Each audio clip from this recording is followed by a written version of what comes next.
So let me share my screen, guys, so that at least share screen. Sorry. So let me show you guys again how to plot. I think so. We had said you zoom out. This is on H1. You just zoom a little bit, then you identify your lowest versus your highest. So this is pound or cable. You identify your lowest. So this is my lowest point here, and this is my highest. And then I've also plotted the trend line here and another trend line here. So my trend line seems to have been broken, and then you can see there was a little bit of consolidation around this area. So let me zoom it in. So you can see this was a break now. You can see where the break was. It broke both moving average 50 and 100. This is the pound USD.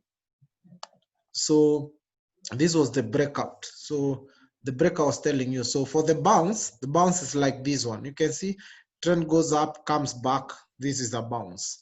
Comes down again a little bit, up, touches here. This was another bounce because it touches, then goes back the opposite direction. So this was a bounce and this was the break. So, and we have seen currently that the what do you call it? The pound USD on H1, it has been falling. So that is how you plot support and resistance. Let me also try and plot for, this is yeah, this is also a minute.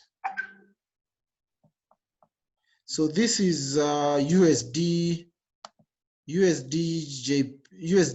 Swiss franc.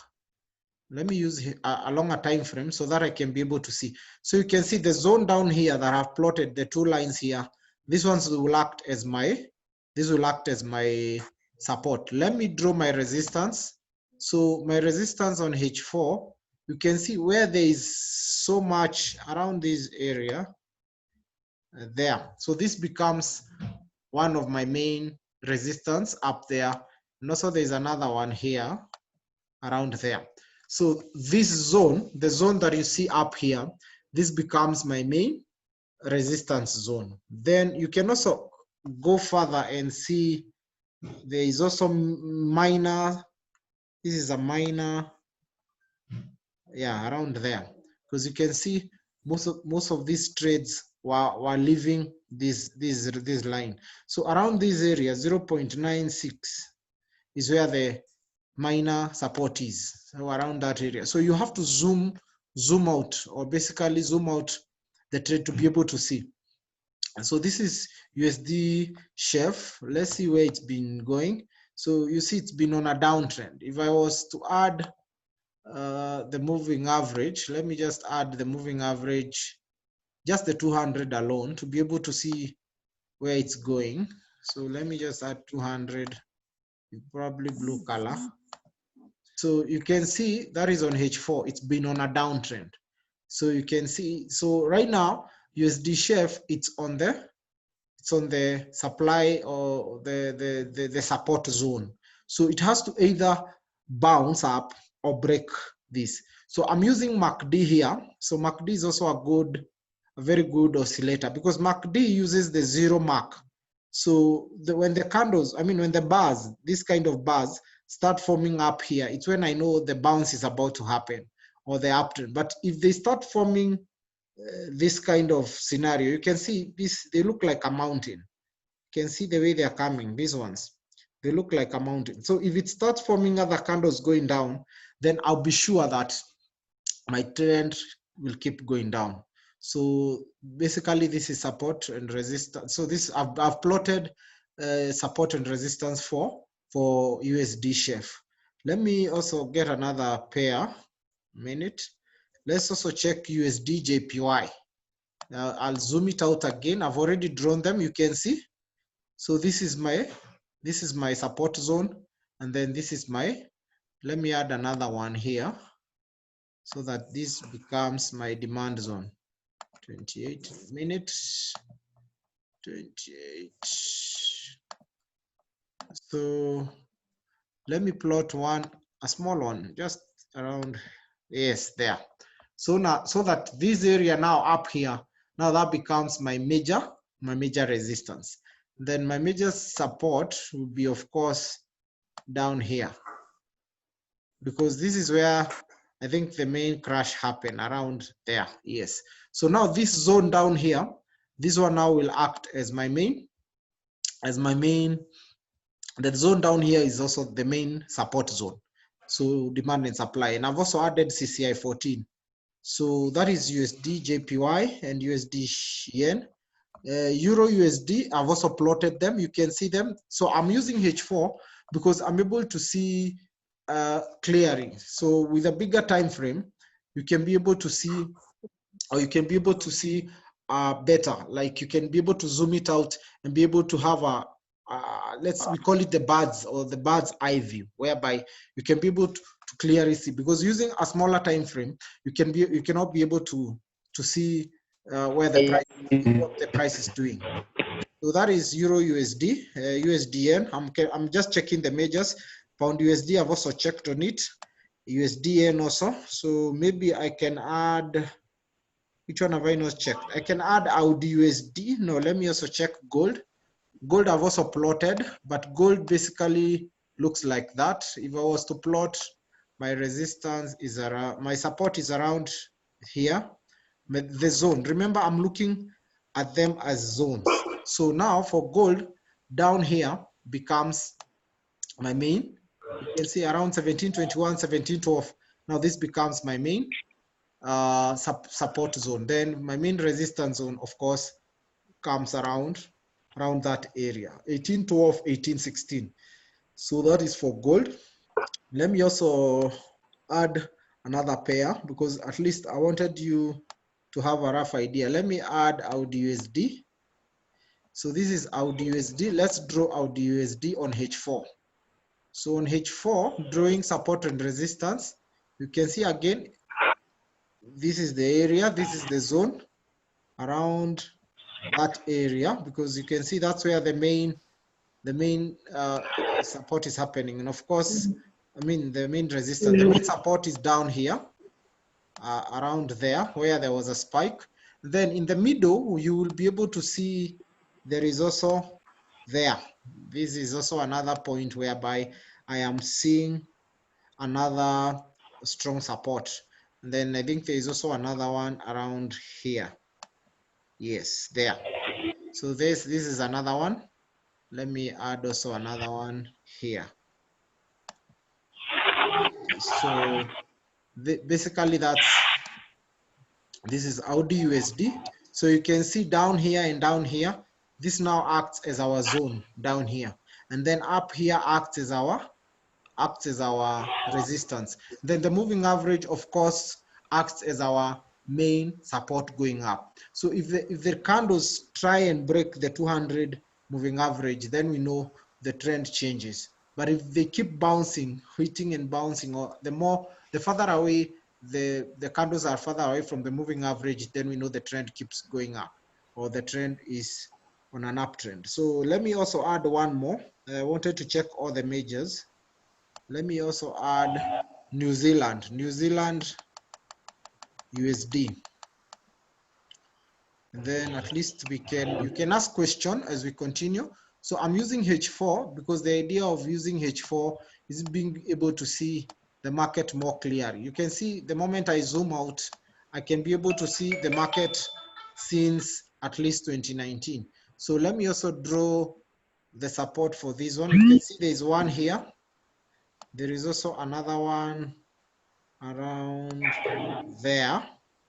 And then, so this is the support. There's also another one up to around here, but this is when the big sell-off happened, around there.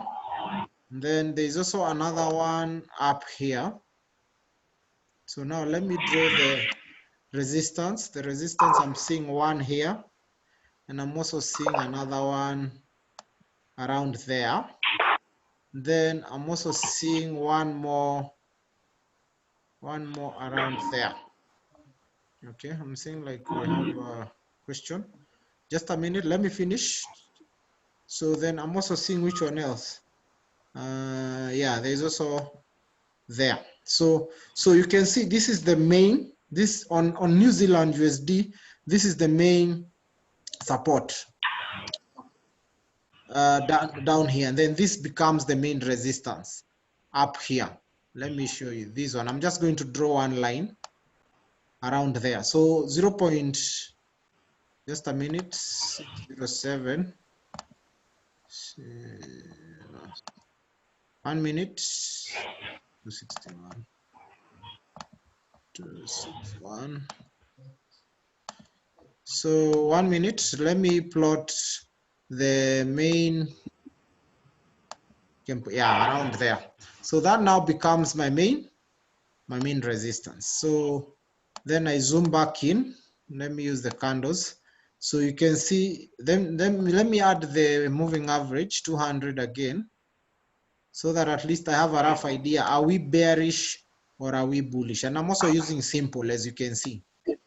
So on H4, it seems we are still bullish. We are still bullish because it seems the candles are still further away. If I go to H1, yeah, same case, though it has broken, but the moment it's ranging within the moving average, then that means it has not completely broken. So you have to always check. That's why you're seeing I'm using H4, H1. So if H1, it has broken, the way it has broken here, it has to prove, because I'm seeing like it's forming another, you can see it's forming another support here. You can see it here. I think I can be able to see it around there. Yeah, it's forming another, because now this becomes another zone around here. So market basically is always forming support and resistance. So now this becomes our main support as at the moment, as at now. So we can't really call this yet a sell, or we can't call it yet that the market has started trending downwards until you wait. That's why you're using, I have to use H1 and H4. But as we continue, I'm going to be teaching you guys on multiple time frame analysis. So under multiple time frame analysis, you can be able to see basically what the market is doing, or you can be able to see on the market on different time frames. So then I also was supposed to check oil on H1 especially. Let's zoom out oil. So this is crude oil. So you can see crude oil since 21st May, it's been going up. So let me put this down here. So this is crude oil since 31. So now 31 becomes our main support. Yeah, around 31 there. And then now our main resistance will be around 41. And then in between, we will have minor resistance and minor support around there, 35 and 37. I think for oil, we can just draw those ones. Those ones can be enough for oil. So which one else have we not drawn? SP 500, the one that shows how the stock market is doing. We can also draw it, but then this one is usually more bullish than bearish. So this one, I don't need to first draw it, because this one just shows you how basically the US stock market is doing. So, and also USDX, as I had showed you on H4, it's been on a losing spree. Let me draw for USDX. So USDX, this index basically gauges what the dollar is doing. So let me draw, because I love tracking to know what the dollar is doing. So around these areas, that becomes my support zone. Then around up here, this area, this now becomes my, yeah. So let me 24 for 92. Let me draw this one again. 24 for 9. So that at least you can be able to see. So now this one around this area, yes, there. So around this area on USD, this one becomes now. So this one is my main resistance, and this becomes my main support. So as I've told you, moving average is also acting now here as my main resistance now, because the trend, the candles are trending on a downward side. So when the candles are trending on a downward side, then that means now moving average here 200 is acting as my main resistance. So if it's the other way, when we are looking at which one was trending up, GBP, like this one. So now here the moving average here is acting as my main support, or also Euro USD. So you can see now here, now the moving average here is acting as my main support. So it either breaks or bounces. The break is the candles breaking the moving average, then bouncing back up. So any questions so far? So I was supposed also to guide you guys on the candlesticks, but I have sent a manual on the WhatsApp group. I think that's what you just go through, because today's class mainly was introducing you to support and resistance, or basically pure support and resistance. Candlesticks I will not handle because mostly is a manual. So then I was supposed to check what was up this week. So apart from that, let's see what has been happening. Yeah. So this week we had some news. We have some events that were coming up. So I'm just going to go through them roughly. Then we can call it a day, at least. So there was the Governor Bailey was talking. That was on Monday. So I think that was yesterday. So on pound, let's go back to pound and see what pound is doing.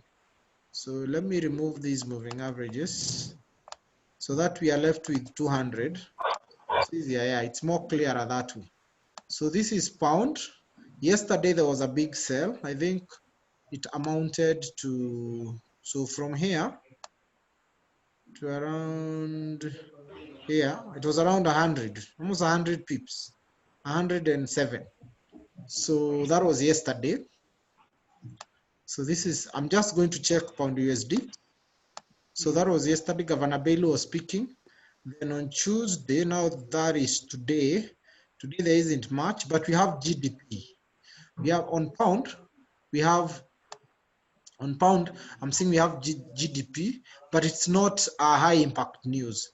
So for GDP, basically, this is the value of all goods and services cumulative of our country. So that's what GDP represents. This is the value of all, or the measure of all the total value of all goods and services. So if you have greater than, you can see if it's greater than, it's good for the economy. So this is why I think the pound lost. You can see it was red, or it was the forecast was less than what we had expected. Then tomorrow, this week is very busy, guys. Pay attention. In the morning around 3:30, I think, or 4 a.m., we have the BOJ outlook report. It's basically the interest rate or the monetary policy statement for Japan, or for yen. It's minus 0.1%. It's been negative, and I don't think it's going to change because most of the banks, US, Canada, Australia, most of them cut the interest rates around March, and I had showed you that. So when they cut the interest rates, let me go down here. I think I had showed you this. Let me show you for the guys who are not with us.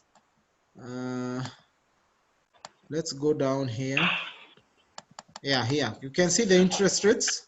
Can you guys see? You can see the interest rates. So how did they cut them? Minus 0.2. So this was more dovish. Dovish means things were not working well, and they had to cut the interest rates for guys to be able to access more funds in their account, because guys are losing jobs.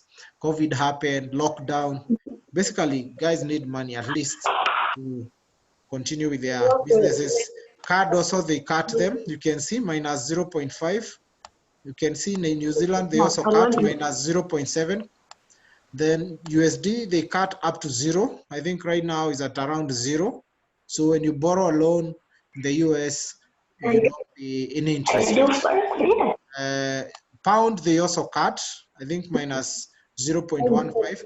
Kindly mute your speaker. The guy with the Oppo. So thank you.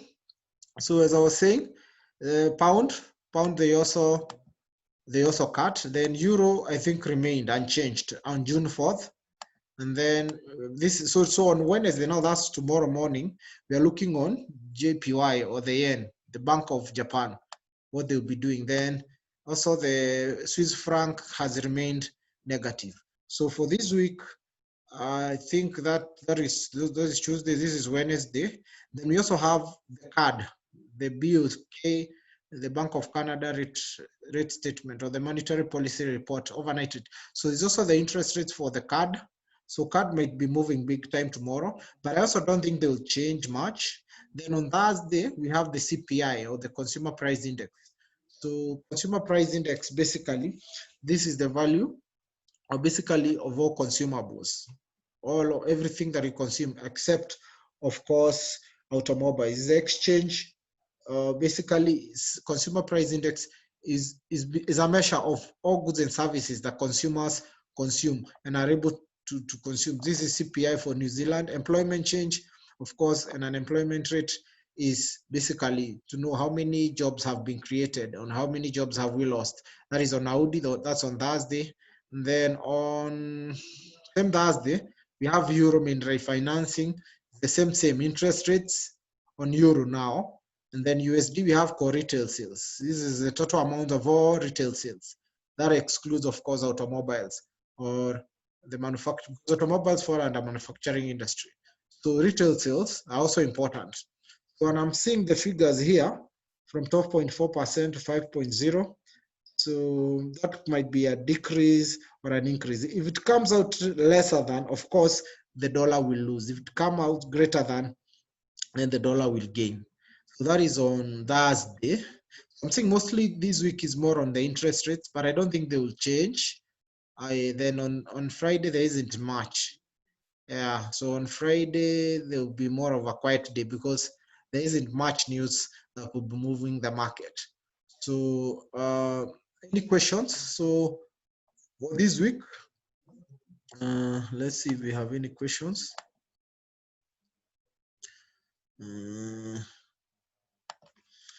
Yes. So on support and resistance, I think I'm done unless we have any questions.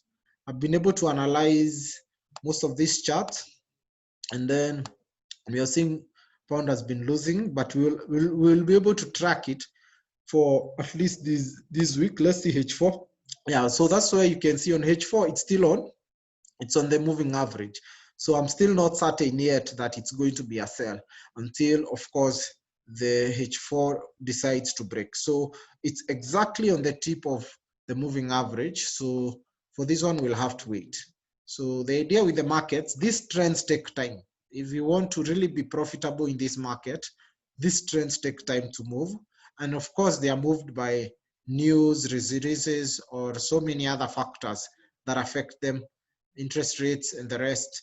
They also move the market. So the idea is develop a good trading plan, have a good trading plan with yourself, have a good trading strategy. Also keep a journal or keep a record of how you're trading or how you're doing. Then you need to keep doing it over and over and over again. So it's not like you do it a one-time thing and it's over. For you to be really good in this skill, you have to keep doing it over and over. Then you have to take charge of your emotions or take control of your emotions. So that one mostly works under trading psychology. So there's the other books I'm going to share, especially on trading psychology on the WhatsApp group, maybe today or tomorrow, but I'll be sharing them. Also, we have audios, you can listen to them. So you have to learn to win in your mind to be able to win in the market. So basically, that's what this market is all about. So for now, I think I don't have much. So today, mostly we were mostly basing ourselves on support and resistance. So now I think I'll welcome any questions we have, and then I think we can call it a day. Do you have any questions, guys? Any questions? You can just chat me privately here. Okay, no questions. So thanks, guys, for your time. Unless you have any questions, we've recorded this whole training. So I'm going to upload it immediately after the lesson, and then we can be able to to all be together. So thanks guys for your time. We meet on Thursday same time to be able to analyze how this week was on the charts, and also now to start on Fibonacci and also moving averages. So mostly we'll be talking on moving average. So thanks guys for your time, and have yourself a lovely afternoon. Bye.